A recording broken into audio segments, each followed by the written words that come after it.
You hire people, and you have to hire them based on limited information. Have you ever noticed how in the interview cycle somebody can look pretty good, and after they've been on board for 6 months, they don't look nearly as good as they did during the interview cycle? Some people interview very well, but then you see, well, see, the same thing happens in marriage. I mean, you know, all the way up to, you know, everything's looking really good, and then, you know, talk to me 7 years later about it, okay? But I mean, that's of course sort of, determination is the thing that sticks with. Determination is the thing that says, you know, I signed up to this package. When I said I do, for better, for worse, for richer, for poorer, in sickness and health, I said, okay, it's a package. Unknown things will come. Forrest Gump says, what?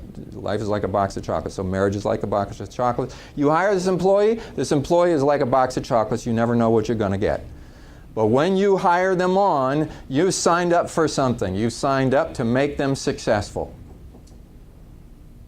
In spite of the baggage that they carry, you're going to come up with unknown things. Your job is not to catch them doing things wrong and then discipline them.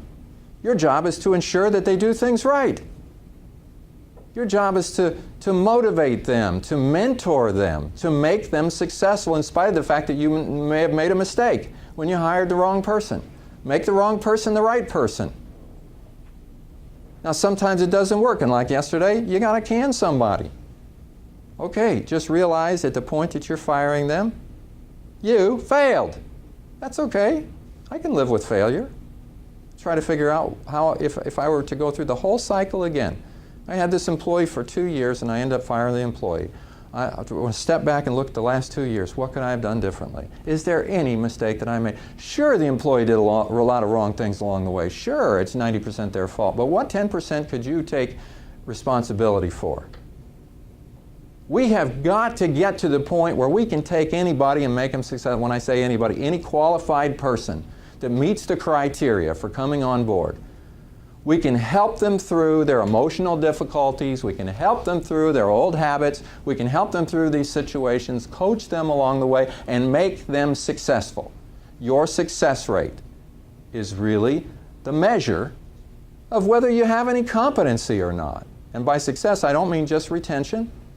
I mean retention and growth and transformation of the people who come on board. They're good. You're proud of your people. I've had situations where, you know, I have an interview with a manager and I ask them about their team and they just start bad-mouthing their team. And I go, you are bad-mouthing yourself. That's your team. You are responsible for this to be a really great team and you're telling me how bad they are? Thinking that you're talking about somebody else, you're talking about yourself.